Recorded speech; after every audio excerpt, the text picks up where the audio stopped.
Subscribe कीजिए bio study with Nikhil YouTube channel को और बेल आइकन को प्रेस कीजिए एजुकेशनल वीडियो सबसे पहले देखने के लिए। So hi friends, welcome to Bio Study with Nikhil YouTube channel. Here we learn biology in simple way. So Maharashtra state board new syllabus हम देख रहे हैं ऑफ क्लास 9th साइंस का, ठीक है। तो चैप्टर नंबर हम 4 देख रहे हैं जिसका नाम है मेजरमेंट ऑफ मैटर। तो इसका अभी पार्ट 4 हम देख रहे हैं। तो इसका ऑलरेडी फर्स्ट से लेकर थर्ड पार्ट तक ऑलरेडी अपलोड हो चुका है चैनल के प्लेलिस्ट में, आपको मिलेगा जिसका नाम होगा क्लास 9th साइंस ऐसी प्लेलिस्ट, ठीक है। उसके अंदर आपको इसके पार्ट मिल जाएंगे 1 to 3। वो बेसिक है, वो पार्ट आप पहले देखो, ठीक है। तो ये पार्ट 4 है, ये बहुत ही इंपॉर्टेंट है ये भी, लेकिन वो अगर आप देखोगे तो ये आपको समझ में आएगा, ठीक है। सो उसको ही कंटिन्यू किया है इस पार्ट 4 के अंदर, हम रिमेनिंग पोर्शन लेने वाले हैं, ठीक है। तो अभी तक आपने हमारे चैनल को सब्सक्राइब नहीं किया तो प्लीज़ चैनल को सब्सक्राइब करो एंड साथ ही साथ जो बेल आइकन है उसको भी हिट करो, ताकि जो नोटिफिकेशन है वो आपको मिल जाएगा जब भी हम फ्यूचर में न्यू वीडियो अपलोड करेंगे तब। उसके साथ ही साथ अगर आपको कोई डाउट है क्लास 9 साइंस से रिलेटेड तो आप मुझको इंस्टाग्राम पर बेझिझक पूछ सकते हो, मैं आपका जो डाउट है वो सॉल्व करने की पूरी कोशिश करूँगा। एंड उसके साथ साथ आप हमारा टेलीग्राम ग्रुप भी ज्वाइन कर सकते हो, ठीक है। तो यह है चैप्टर 4 मेजरमेंट ऑफ मैटर, इसका पार्ट 4। अभी इसको स्टार्ट करते हैं। तो देखो इसके अंदर हमको क्या पढ़ना है। इसके अंदर हम पढ़ेंगे एवोगाड्रोस नंबर, ठीक है। तो ये एवोगाड्रोस नंबर क्या होता है देखो सबसे पहले। तो यहाँ पर है सिंपल में, the number of molecule in 1 mole of a substance is constant. The number of molecule in 1 mole of any substance is constant and the Latinian scientist Avogadro did fundamental work in this contest. Therefore, this number is called as Avogadro's number. Because ये number Avogadro इस scientist ने दिया है इसलिए इसका नाम है Avogadro's number, ठीक है। तो ये क्या है तो देखो, द नंबर ऑफ मॉलिक्यूल, ये मॉलिक्यूल का नंबर है एक मोल के अंदर का, end of any substance is constant, ये और ये कांस्टेंट होता है। ये नंबर ऑफ मॉलिक्यूल है एक मोल के अंदर, एक मोल के अंदर कितने मॉलिक्यूल है, ये है एवोगाड्रो नंबर और ये कांस्टेंट होता है। And the Italian scientist Avogadro, और ये इटालियन के जो साइंटिस्ट है एवोगाड्रो नाम के, इन्होंने क्या किया, ये फंडामेंटल वर्क जो है उन्होंने कॉन्टेस्ट किया। And therefore this number is called as, और इसलिए इन्होंने उसको क्या किया, डिस्कवर्ड किया, और इसलिए इस नेम को या फिर इस नंबर को हम एवोगाड्रोस नंबर बोलते हैं। बिकॉज ये एवोगाड्रो इटालियन साइंटिस्ट ने यहाँ पर ढूंढा हुआ, डिस्कवर्ड किया गया हुआ नंबर है, ठीक है। देन नेक्स्ट देखो, नंबर इज डिनोटेड बाय, जो एवोगाड्रो नंबर है वो डिनोट होता है यहाँ पर सिंपल में, ऐसा सिंबल होता है उसका, ठीक है। यह है symbol of Avogadro number. Then later scientist demonstrate experimentally that the value of Avogadro number, और बाद में क्या किया साइंटिस्ट लोगों ने क्या किया, एक्सपेरिमेंटली उनको निकाला वैल्यू एवोगाड्रो नंबर की, तो वो आई 6.022 इंटू 10⁻23, ठीक है। तो ये क्या है, तो ये वैल्यू है एवोगाड्रो नंबर की। तो एवोगाड्रो नंबर की वैल्यू आपको ध्यान में रखनी है, बेसिक चीज़ है एंड इंपॉर्टेंट है, इंटू 10⁻23, ठीक है। तो ये है वैल्यू ऑफ एवोगाड्रो नंबर, ठीक है।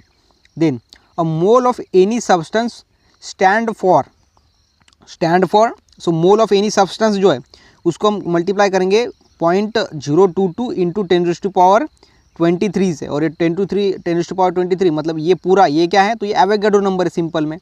And just a dozen has 12 times, अगर ये 12 मॉलिक्यूल के लिए अगर हम यूज़ कर रहे हैं तो इसको हम इंटू 2 करेंगे, ठीक है। मतलब 12 इंटू 6.022 इंटू 10⁻23, ठीक है। इसलिए हमारे पास निकल के आएगा एवोगाड्रो नंबर उस मॉलिक्यूल का, ठीक है। सो वो 12 टाइम्स कर देंगे हम, बाकी कुछ नहीं। एंड अ सेंचुरी हैज़ 100 और ग्रॉस हैज़ 144, ठीक है। ग्रॉस के अंदर कितने आएगा 144 और सेंचुरी के अंदर 100 इंटू 6.022 इंटू 10⁻23, ठीक है। इस तरीके से हम एवोगाड्रो नंबर, ये क्या है तो नंबर ऑफ मॉलिक्यूल्स इन अ मोल, एक मोल के अंदर कितने मॉलिक्यूल्स है वो होते हैं एवोगाड्रो नंबर, और ये हम कैलकुलेट कर सकते हैं, ठीक है। एवोगाड्रो नंबर हमको पता चल गया, वो है 6.022 इंटू 10⁻23, ठीक है। और इसका जो सिंबल है वो है एन, और उसके बेस में ए स्मॉल वाला, कैपिटल वाला लेकिन छोटा साइज में, ठीक है। ये आपको ध्यान में रखना है।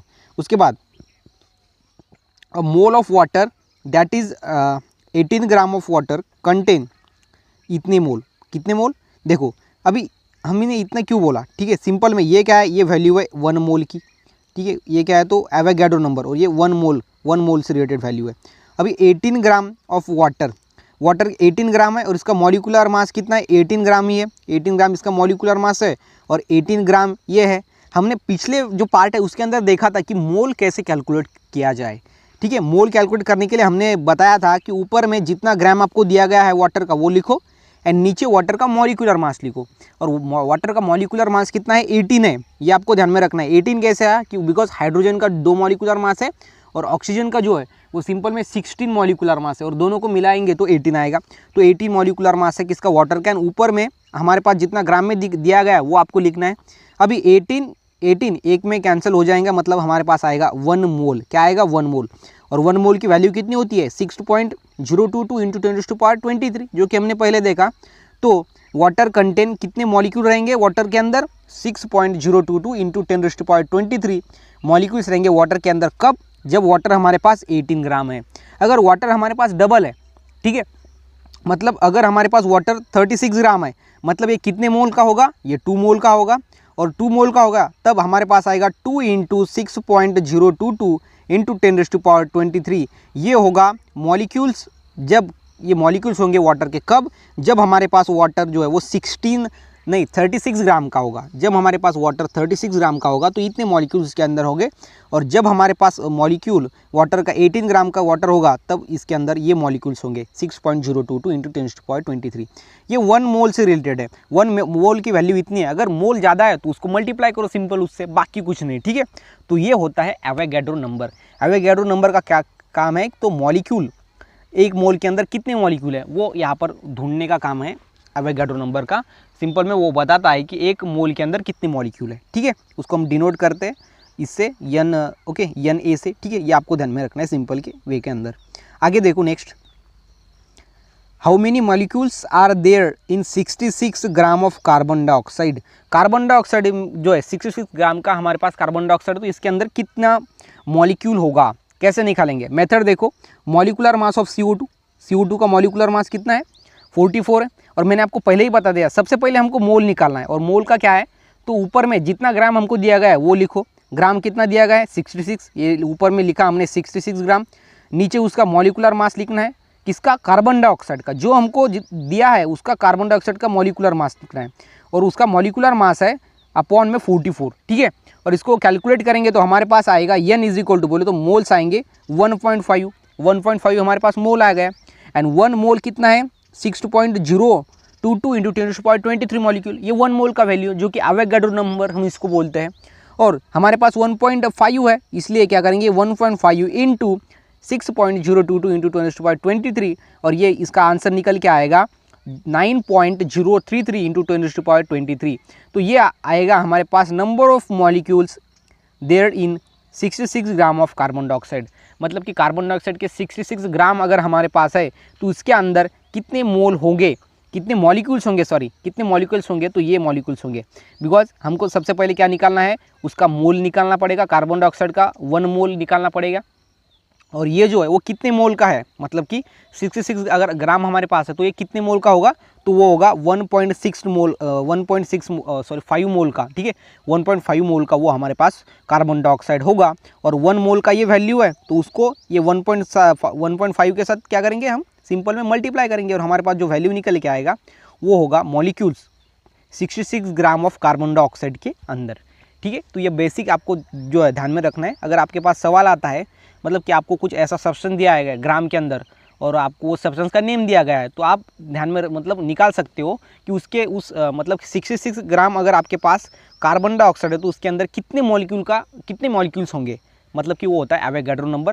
सो ये आता है, सबसे पहले उसको कैलकुलेट करने के लिए आपको क्या करना पड़ता है, नंबर ऑफ मोल्स निकालने पड़ते हैं।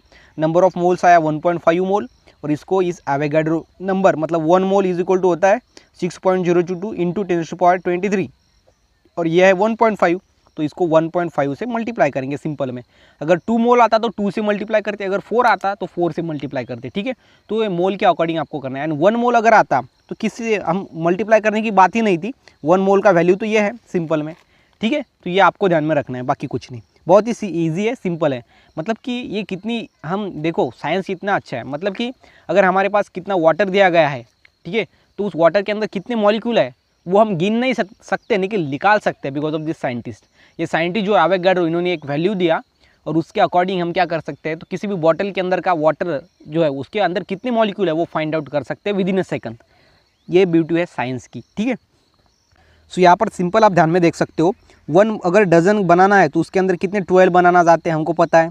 1144 नोटबुक जो मेक है, मतलब एक 144 अगर नोटबुक एक जगह पर हमने लाया तो उसको हम 1 ग्रास ऑफ नोटबुक बोलेंगे। मतलब 1 डजन ऑफ, अगर हम बोलेंगे 1 डजन केले बनाना तो उसके अंदर 12 होंगे पेयर, किसके, बनाना के। मतलब 12 बनाना एक जगह पर, 12 केले एक जगह पर आ गए और उससे बनाना बन गया, ठीक है। मतलब कि सिंपल हम उसको डजन बोलते हैं, डजन बन गया, ठीक है। और उसके साथ ही साथ अगर 144 जो हमारे नोटबुक है वो एक जगह पर हमने बांध दी उसको, तो उसको हम 144 नोटबुक के अलावा उसको हम 144 नोटबुक नहीं बोलेंगे, तो 1 ग्रॉस ऑफ नोटबुक बोलेंगे। एंड यहाँ पर देखो 1 मोल ऑफ वाटर कितना है, 6.022 इंटू 10⁻23 मॉलिक्यूल्स। ये 1 मोल की वैल्यू हमको दी गई है, इसको हम एवोगाड्रो नंबर बोलते हैं, 6.022 into 10⁻23। And 1 mole of common salt वो आएगा 6.022 इंटू 10⁻23 मॉलिक्यूल्स। बिकॉज जो कॉमन साल्ट है उसका जो है वो यहाँ पर सिंपल में आपको ध्यान में रखना है कि कितना वो आता है, ठीक है। तो ये क्या है, तो सिंपल में ये डज़न के अंदर हमको दिया गया है, मतलब उसके अंदर 12 बनाना होते हैं। डज़न के अंदर कुछ भी 12 थिंग्स होती है, 12 पार्ट जो थिंग्स से बना होता है वो डजन होता है। एंड 144 थिंग्स से अगर वो बना है तो वो होता है एक ग्रॉस, ठीक है। तो ये आपको ध्यान में रखना है सिंपल के अंदर। सो जो एवोगाड्रो नंबर है वो मैंने आपको बता दिया। अगर आपको कुछ कंपाउंड दिया जाए, मॉलिक्यूल वाटर दिया जाए या कौन सा भी कंपाउंड दिया जाए, तो आप इजीली निकाल सकते हो कि उसके अंदर कितना मॉलिक्यूल्स होगा कि बाय यूजिंग एवोगाड्रो नंबर। तो यही ब्यूटी है साइंस की, आपको ध्यान में रखना है। आगे देखो वैलेंसी। अब देखेंगे वैलेंसी क्या होता है। वैलेंसी बहुत ही ज़्यादा इंपॉर्टेंट है। Determine the valencies of hydrogen, chlorine, oxygen. Okay, तो इसकी वैलेंसी आपको निकालनी है। And molecular formula of hydrogen H2, HCl, H2O मतलब वाटर, HCl मतलब हाइड्रोक्लोरिक एसिड, NaCl मतलब सोडियम क्लोराइड। तो ये सभी के आपको मॉलिकुलर फार्मूला निकालने हैं। मॉलिकुलर फार्मूला मैंने आपको पहले ही निकालना जो है सिखा दिया है। मॉलिकुलर फार्मूला क्या होता है, जो मॉलिक्यूल के अंदर जो एलिमेंट है, मतलब हाइड्रोजन के 2 H2 मतलब ये मॉलिक्यूल होता है, बिकॉज 2 हाइड्रोजन से बनता है। और ये हाइड्रोजन का मॉलिकुलर मास आपको निकालना है और दूसरे हाइड्रोजन का मॉलिकुलर मास निकालना है और दोनों को एडिशन करनी है, बाकी कुछ नहीं। एक हाइड्रोजन का मॉलिकुलर मास है 1, सेकंड हाइड्रोजन का मॉलिकुलर मास है 1। और मॉलिकुलर मास कब होता है, मॉलिकुलर मास क्या है, तो addition of proton and neutron है। Addition of proton and neutron, proton और न्यूट्रॉन मतलब हाइड्रोजन के अंदर एक ही प्रोटॉन है, 0 न्यूट्रॉन है सिंपल में। यानी इसके अंदर भी 0 मतलब 2 है, मतलब 1 + 1 2। तो H2 अगर है तो हमारे पास 2 उसका मॉलिकुलर मास आएगा। अगर मतलब कि H2O की बात करें तो 18 आएगा। बिकॉज क्यों, बिकॉज हाइड्रोजन के 2 मॉलिकुलर मास और ऑक्सीजन का 8 है, तो उसका डबल हो जाएगा मतलब 16। और वो 16 और 8 16 + 2 = 20, 16 + 2 = 80 होगा, ठीक है। एंड 80 होगा हमारा H2O का मॉलिकुलर मास, ठीक है। तो इस तरीके से हम मॉलिकुलर फार्मूला हम निकाल पाएंगे उसका, ठीक है। Then and what is the type of chemical bond in NaCl and MgCl2। अब ये NaCl एंड MgCl2 के अंदर कौन सा बॉन्ड रहेगा वो भी हम यहाँ पर आपको दिखाएगा, समझ में आएगा कि वैलेंसी के अंदर वो वैलेंसी पे डिपेंड है, वैलेंसी पे, ठीक है। तो देखो सबसे पहले क्या आता है, the capacity of an element to combine is called as valency. हम इसको बोलेंगे the capacity of an element to combine. अभी एक एलिमेंट दूसरे एलिमेंट के साथ कंबाइन होता है और उस कैपेसिटी को हम क्या बोलते हैं, तो वैलेंसी बोलते हैं। And the valency of an element is indicate bye a specific number, और ये स्पेसिफिक नंबर से इंडिकेट की जाती है। And it is the number of chemical bonds form by the one atom of that element with the another atom. मतलब कि एक atom ने नंबर ऑफ बॉन्ड्स कितने फॉर्म किए विद द अनदर एटम, उसको हम बोलेंगे वैलेंसी। वैलेंसी क्या है, तो capacity of element combine with the any other element. एक एलिमेंट दूसरे अदर एलिमेंट के साथ कंबाइन होता है और उसकी जो कैपेसिटी होती है कंबाइनिंग की, उसको हम वैलेंसी बोलते हैं, ठीक है। In the 18th and 19th century, 18th and 19th century में क्या हुआ, the law of chemical combination were use to find out the valencies of element. So law of chemical combination use किया valencies को find out करने के लिए। Valencies क्या है, तो यह है capacity of the element to combine is called as valency. या फिर सिंपल में हम बोल सकते हैं कि किसी भी एलिमेंट के अंदर जो आउटर मोस्ट इलेक्ट्रॉन का जब हम डिस्ट्रीब्यूट करते हैं, इलेक्ट्रॉन का हम डिस्ट्रीब्यूट कैसे करते हैं, 2 8 8 18 18 एंड 32, ठीक है। इसके अकॉर्डिंग हम उसको डिस्ट्रीब्यूट करते हैं। और डिस्ट्रीब्यूट करने के बाद अगर हमारे पास कितना है, तो 3 अगर एटॉमिक नंबर है किसी एलिमेंट का, तो पहले इसमें 2 आ जाएगा, दूसरे इसमें 1 ही आ जाएगा। बिकॉज क्या है, सिंपल में वो जो है वहाँ पर 3 ही क्या है, तो यहाँ पर एटॉमिक नंबर है, मतलब इलेक्ट्रॉन्स है, उसके बाद 3 इलेक्ट्रॉन्स है। तो जो ये फर्स्ट वाला जो है मतलब 1 इलेक्ट्रॉन वो आउटर मोस्ट है, मतलब सबसे बाहर का, वो हो गई उसकी वैलेंसी, और 1 है उसकी वैलेंसी, ठीक है। और वो डिसाइड करती है कि उसको किसके साथ कंबाइन होना है या फिर किसके वो उसको लॉस करना है या फिर गेन करना है। तो इसका मतलब यह है कि यह है कंबाइन की कैपेसिटी किसी भी एलिमेंट की, उसको हम वैलेंसी बोलते हैं। बिकॉज अगर उसका ऑक्टेट कंप्लीट नहीं है, ऑक्टेट बोलो तो 8 इलेक्ट्रॉन्स अगर उसके आउटर मोस्ट शेल में कंप्लीट नहीं है, 7 इलेक्ट्रॉन्स है, तो वो 7 इलेक्ट्रॉन को लॉस नहीं करेगा, 1 इलेक्ट्रॉन को गेन करेगा। बिकॉज 7 इलेक्ट्रॉन को लॉस करना बहुत ज़्यादा हार्ड है than the gaining of 1 electron. 1 electron को गेन करना ईजी है, ठीक है। और अगर इसके आउटर मोस्ट शेल में एक ही इलेक्ट्रॉन है और किसी अदर एलिमेंट के अंदर 7 इलेक्ट्रॉन है, उसको 1 इलेक्ट्रॉन चाहिए, तो ये क्या करेगा, 1 इलेक्ट्रॉन उसको दे देगा और उसके साथ रिएक्शन कर लेगा। मतलब कि इसको हम बोलेंगे combining capacity of any element, ठीक है। उसके बाद ध्यान में देखो आगे, in 20th century the relationship of the valency of an element with the electronic configuration was recognise. मतलब कि इलेक्ट्रॉनिक कॉन्फिगरेशन के साथ हमने वैलेंसी को लिखा। कैसे लिखा तो देखो आगे, बहुत ईजी है। सो यहाँ पर आप देख सकते हो सबसे पहले सोडियम एटम जिसका सिंबल है Na, इसका इलेक्ट्रॉनिक कॉन्फिगरेशन देखो 281, ठीक है। दो सबसे पहले इसका जो एटॉमिक नंबर है वो आपको मालूम होना चाहिए। सोडियम का एटॉमिक नंबर है 11। सबसे पहले हमने पहले शेल में 2 इलेक्ट्रॉन ऐड किए, उसके शेल में 8 एंड बाद में रिमेनिंग 1 बचा तो वो आ गया 1 आउटर मोस्ट में। उसके बाद क्लोरीन एटम जो है इसका इलेक्ट्रॉनिक कॉन्फिगरेशन है 287। सो इसका जो एटॉमिक नंबर है वो है 17। सोडियम का कितना है, 70, सोडियम का है 11, ठीक है, एंड क्लोरीन का है यहाँ पर 17। तो इलेक्ट्रॉनिक कॉन्फिगरेशन लिखने के लिए आपको उसका एटॉमिक नंबर ध्यान में रहना ज़रूरी है या फिर मस्ट है, वो मालूम होना ही चाहिए। है ना। मैंने आपको बताया कि डिस्ट्रीब्यूशन कैसा करना चाहिए, 2 8, ठीक है, 2 8 8, उसके बाद 18 एंड 32, इस तरीके से आपको डिस्ट्रीब्यूट करना है। सबसे पहले 2, उसके बाद और 8, उसके बाद रिमेनिंग 1 रह गया है जो कि होगा उसका आउटर मोस्ट। मतलब ये 1 इलेक्ट्रॉन को लॉस कर देगा, ठीक है। एंड इसके अंदर देखो 7 है और इसको ऑक्टेट कंप्लीट करने की, मतलब लास्ट में इसके 7 इलेक्ट्रॉन है, अभी 1 इलेक्ट्रॉन इसको बाकी है इसका ऑक्टेट कंप्लीट करने के लिए। तो ये क्या कर सकता है, सोडियम से 1 इलेक्ट्रॉन ले लेगा। मतलब कि यहाँ पर सिंपल में 8 हो जाएंगे। देखो इसका भी ऑक्टेट कंप्लीट हो जाएगा और इसका भी ऑक्टेट बोलो तो आउटर मोस्ट साइड में 8 इलेक्ट्रॉन्स कंप्लीट हो जाएंगे। मतलब कि दोनों भी स्टेबल हो जाएंगे। अगर किसी भी एलिमेंट की जो आउटर मोस्ट हमारी ऑर्बिट है उसके अंदर अगर पूरे के पूरे जो ऑक्टेट है कंप्लीट है या फिर पूरा का पूरा जो वैलेंसी है पूरे के पूरे एलिमेंट कंप्लीट एलिमेंट है, तो वो स्टेबल होता है, ठीक है, वो फुलफिल होता है, ठीक है, उसको हम फुलफिल या फिर स्टेबल बोलते हैं।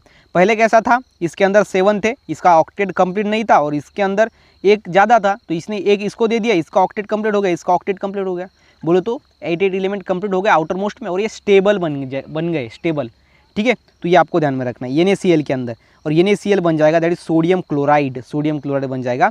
सिंपल में इसने क्या किया, अभी इसके ऊपर चार्ज देखो, सोडियम ने 1 इलेक्ट्रॉन को लॉस किया इसलिए उसके ऊपर आया 1 पॉजिटिव चार्ज, और क्लोरीन ने 1 इलेक्ट्रॉन को गेन किया इसलिए उसके ऊपर आया 1 निगेटिव चार्ज। मतलब कि जो इलेक्ट्रॉन को लॉस करते हैं उसके ऊपर आता है पॉजिटिव चार्ज और जो इलेक्ट्रॉन को गेन करते हैं ना उसके ऊपर आता है निगेटिव चार्ज। तो यही आपको सिंपल में यहाँ पर ध्यान में रखना है। आगे देखो, तो सिंपल में ये समझ में आ गया आपको कि कैसी वैलेंसी एक एलिमेंट को दूसरे एलिमेंट के साथ कंबाइन होने की कैपेसिटी हम बोलते हैं। क्यों बोलते हैं, बिकॉज इस तरीके से वैलेंसी डिसाइड करती है कि उसको किस आइटम से किस एलिमेंट के साथ कंबाइन होना है या नहीं होना, ठीक है। उसके बाद नेक्स्ट देखो वैलेंसी, ओके। सबसे पहले वैलेंसी तो हमने यहाँ पर समझ लिया, a sodium atom gives away 1 electron and cation of a sodium is form. अभी कशायन की बात करेंगे, कशायन बोले तो पॉजिटिव चार्ज को हम बोलेंगे कशायन। सो सोडियम ने 1 इलेक्ट्रॉन लॉस किया है, पॉजिटिव चार्ज उसके ऊपर आया और उसको हम कशायन बोलते हैं। And hence the valency of sodium is 1, और इसलिए इसकी वैलेंसी 1 है बिकॉज इसके आउटर मोस्ट शेल में कितने इलेक्ट्रॉन है, 1 है, ठीक है। मतलब कि बॉन्डिंग या फिर कंबाइनिंग होने के पहले कितने आउटर मोस्ट में इलेक्ट्रॉन थे वो देखने हैं, वो उसकी वैलेंसी है। देन यहाँ पर देखो, a chlorine atom has taken up 1 electron, chlorine ने 1 इलेक्ट्रॉन लिया है फ्रॉम एन अनायन, और वो अनायन बन गया, मतलब निगेटिव चार्ज आ गया तो उसको हम अनायन बोलते हैं, और अगर पॉजिटिव चार्ज आया उसको हम कशायन या फिर कटायन भी बोल सकते हो आप, ठीक है। प्रोनाउंसिएशन में भी डिफरेंट हो सकता है, उसकी कुछ यहाँ पर डिफिकल्टीज नहीं है, लेकिन आपका जो स्पेलिंग है वो करेक्ट आना चाहिए, ठीक है। तो जिसके ऊपर पॉजिटिव चार्ज होता है एलिमेंट के ऊपर वो होता है कैटायन या फिर कशायन, जिसके ऊपर निगेटिव चार्ज होता है ना वो होता है अनायन। सो यहाँ पर सोडियम कटायन बन गया, क्लोरीन अनायन बन गया, ठीक है। एंड आफ्टर देखो anion chloride and thus valency of chlorine की वैलेंसी कितनी है, 1। And after the give and take up the electrons is over, बाद में जब खत्म हो जाएंगे the configuration of the both result, okay, ions has been complete octet, उसका ऑक्टेट जो वो कंप्लीट हो जाएंगे। ऑक्टेट बोले तो 8 इलेक्ट्रॉन उसके आउटर मोस्ट शेल में कंप्लीट हो जाएंगे, बोले तो octet. And due to the attraction between the unit opposite charges on two ions, one chemical bond is formed between Na plus and Cl negative and the compound NaCl is formed. उसके बाद इसके ऊपर charge आ गया और positive negative charge जो एक दूसरे को अट्रैक्ट करते हैं, मतलब ये sodium and chlorine positive negative दोनों एक दूसरे के साथ चिपक गए एंड एक उन्होंने कंपाउंड फॉर्म किया, वो है NaCl। ठीक है, सबसे पहले उन्होंने इलेक्ट्रॉन को शेयर किया, एक एलिमेंट ने इलेक्ट्रॉन को शेयर किया, पॉजिटिव चार्ज आ गया, दूसरे एलिमेंट ने इलेक्ट्रॉन को गेन कर लिया, निगेटिव चार्ज आ गया। अभी दोनों पॉजिटिव निगेटिव बन गए और पॉजिटिव निगेटिव दोनों अट्रैक्ट हो गए एक दूसरे के साथ और एक केमिकल बॉन्ड बना उनके अंदर, बिकॉज वो पॉजिटिव निगेटिव जो है वो एक दूसरे को चिपक के रहते हैं। पॉजिटिव पॉजिटिव एक दूसरे के दूर दूर रहते हैं, लेकिन पॉजिटिव निगेटिव जो है वो एक दूसरे के पास रहते हैं। मतलब कि डिसलाइक चार्जेस आप वो एक दूसरे को अट्रैक्ट करेंगे और NaCl नाम का एक कंपाउंड बना देंगे जो कि स्ट्रांग होगा और स्टेबल होगा, बिकॉज Na का भी ऑक्टेट कंप्लीट है, मतलब सोडियम का भी ऑक्टेट कंप्लीट है, एंड Cl मतलब क्लोरीन का भी ऑक्टेट कंप्लीट है। ठीक है, तो ये आपको ध्यान में रखना है इधर। सो बहुत ही सिंपल एंड इंटरेस्टिंग, मुझे लगता है आपको समझ में आ गया होगा। सो अगर गाइज आपको वीडियो अच्छा लग रहा है ना, तो प्लीज़ लाइक करो यार, आपके लिए है सभी, एंड इस वीडियो को अपने फ्रेंड के साथ भी शेयर करना ना भूलिए। ठीक है, आगे देखो नेक्स्ट, अ सोडियम। ठीक है, thus a sodium atom has the capacity to give away one electron. Sodium की कैपेसिटी होती है एक इलेक्ट्रॉन देने की, while a chlorine atom has the one capacity to take up one electron. और जो हमारा क्लोरीन एटम है उसकी कैपेसिटी होती है वन इलेक्ट्रॉन को लेने की, बोलो तो टेकअप करने के लिए।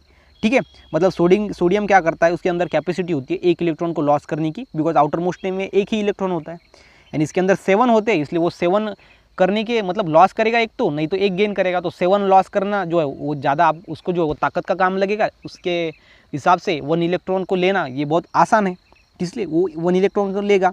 And this means that the valency of both element sodium and chloride form the electronic definition okay of valency is the follows.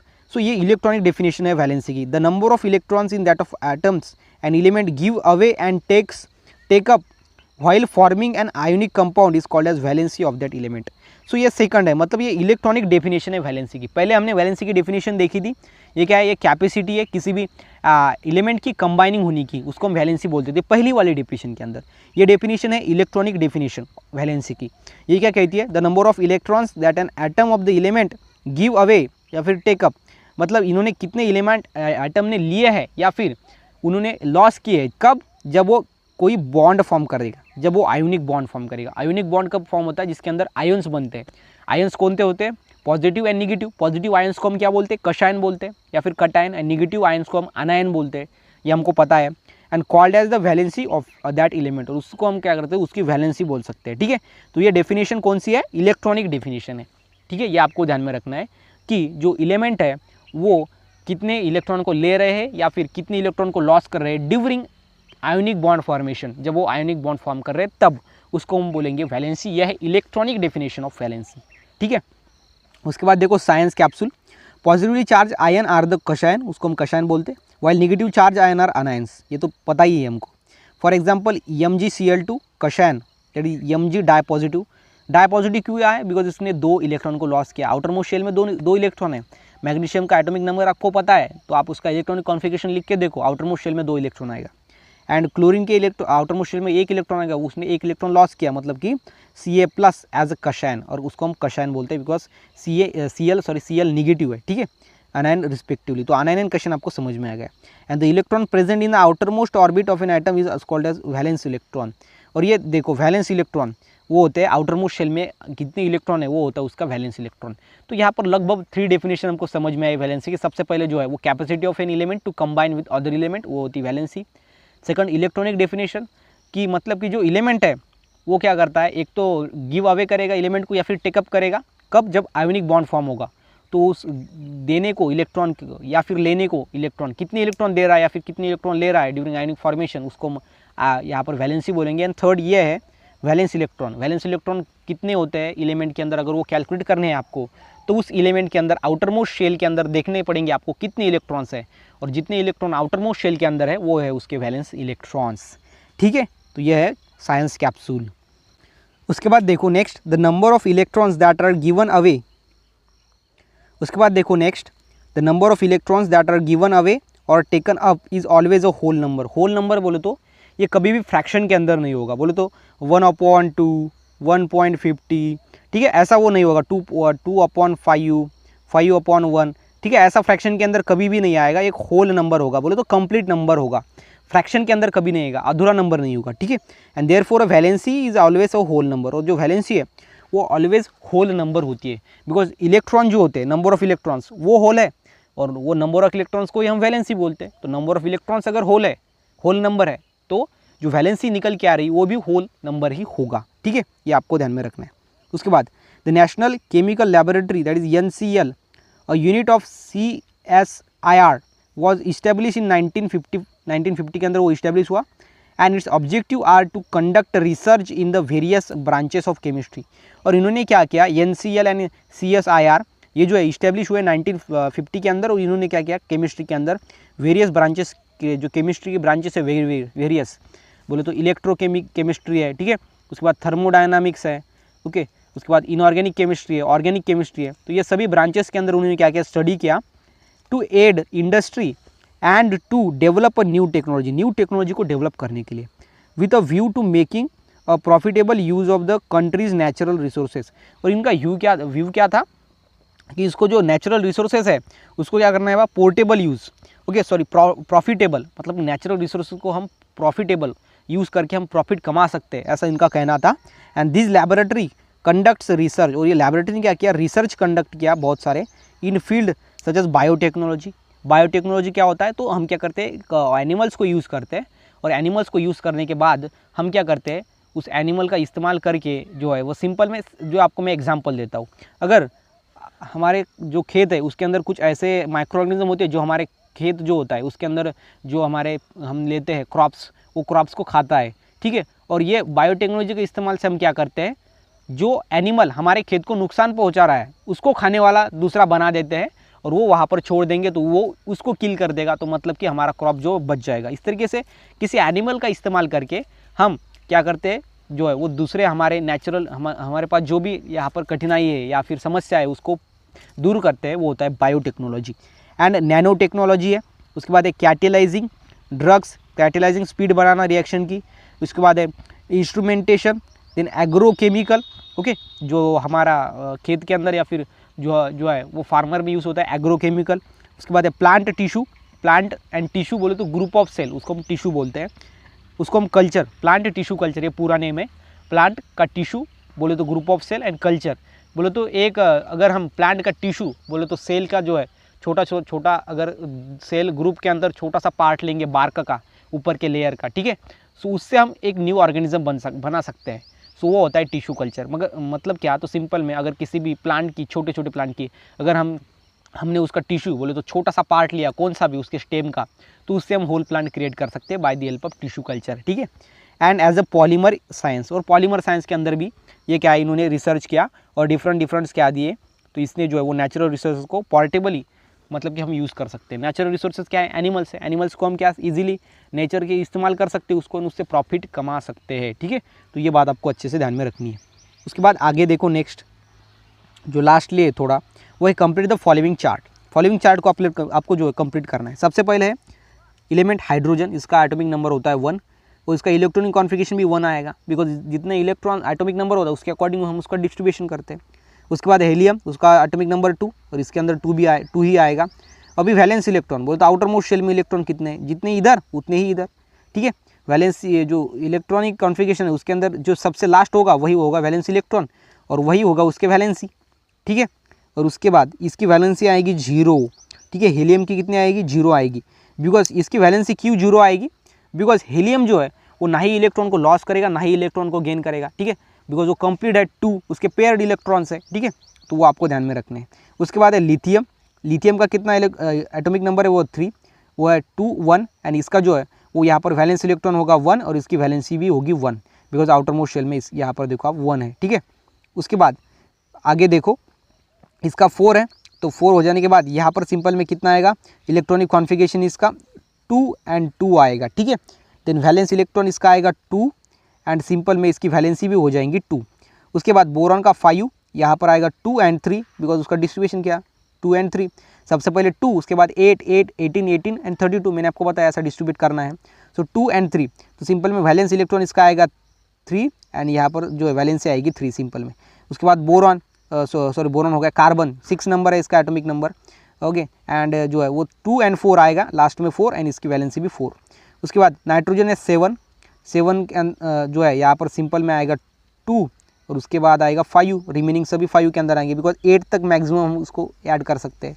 और इसका जो सिंपल में आएगा, सिंपल में वैलेंस इलेक्ट्रॉन्स जो होंगे वो होंगे यहाँ पर 3, बिकॉज 2, 2 and 3 ये जो है उसका 2 होगा एंड 3 होगा, एंड ये इसका वैलेंस इलेक्ट्रॉन 3 और नीचे वैलेंसी भी आ जाएगी 3, ठीक है। उसके बाद ऑक्सीजन का 8 होगा, दैट इज़ 2 and 6 होगा, कि 2 and 6 एंड इसका वैलेंसी इलेक्ट्रॉन भी 6 एंड इसका वैलेंस इलेक्ट्रॉन एंड वैलेंसी भी 6, ठीक है।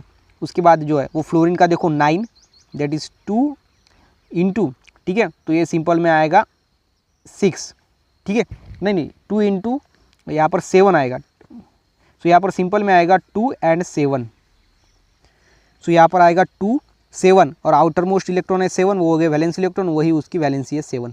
इस तरीके से आपको ये सॉल्व करना है, ये आपके लिए होमवर्क है, ठीक है, आपको इसको जो वो सॉल्व करना है।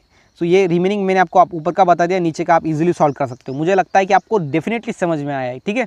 तो यहाँ पर सिंपल में आपको ध्यान में रखना है, ये बेसिक रेडिकल्स है, क्या है रेडिकल्स ये है बेसिक रेडिकल्स, ये है एसिडिक रेडिकल्स, ठीक है। तो यहाँ पर हाइड्रोजन, ये बेसिक रेडिकल्स, एसिडिक रेडिकल्स आपको सिर्फ समझ में लेना है, बाकी कुछ इसके अंदर नहीं है। रेडिकल्स बोले तो होता है सिंपल में पॉजिटिव निगेटिव चार्ज होते हैं, ठीक है, निगेटिव चार्ज होते हैं एसिडिक रेडिकल्स और जिसके ऊपर पॉजिटिव चार्ज है वो होते हैं बेसिक रेडिकल्स, ठीक है। और ये आपको समझ के लेना है, निकिल के अंदर कोबाल्ट, ये सभी क्या है तो रेडिकल्स है, जो भी एलिमेंट पाए जाते हैं एनवायरनमेंट के अंदर उसके अकॉर्डिंग इसको क्लासीफाई किया गया है, basic radical and acidic radicals. Radicals कब फॉर्म होते हैं मैंने आपको पहले ही बता दिया कि जब हम इलेक्ट्रॉन को लॉस करते हैं तब पॉजिटिवली चार्ज आता है और तब बेसिक रेडिकल फॉर्म होते हैं, और जब इलेक्ट्रॉन को हम गेन करते हैं मतलब दूसरे से लेते हैं तब उसके ऊपर नेगेटिव चार्ज आता है, उसको हम एसिडिक रेडिकल बोलते हैं। तो ये कौन से एलिमेंट जो है वो इलेक्ट्रॉन को गेन करते हैं और कौन से इलेक्ट्रॉन को लॉस करते हैं उसके ऊपर पॉजिटिव चार्ज आता है, उसको हम बेसिक रेडिकल बोलते हैं और उसको एसिडिक रेडिकल बोलते हैं। यही आपको सिंपल में ध्यान में रखना है, बाकी कुछ नहीं। यहाँ पर बेसिक जो है वो चीज़ें आपको समझ में मैंने दे दी, इसका स्ट्रक्चर, हालांकि इसको आपको जो है वो पार्ट करना पड़ेगा, ठीक है। तो यहाँ पर जो है हमारा पार्ट 4 यहाँ पर ख़त्म होता है। सो रिमेनिंग पोर्शन जो हम नेक्स्ट पार्ट के अंदर जो है कवर करेंगे। तो मिलते हैं गाइस नेक्स्ट वीडियो में, तब तक के लिए stay happy, stay motivate, thank you so much.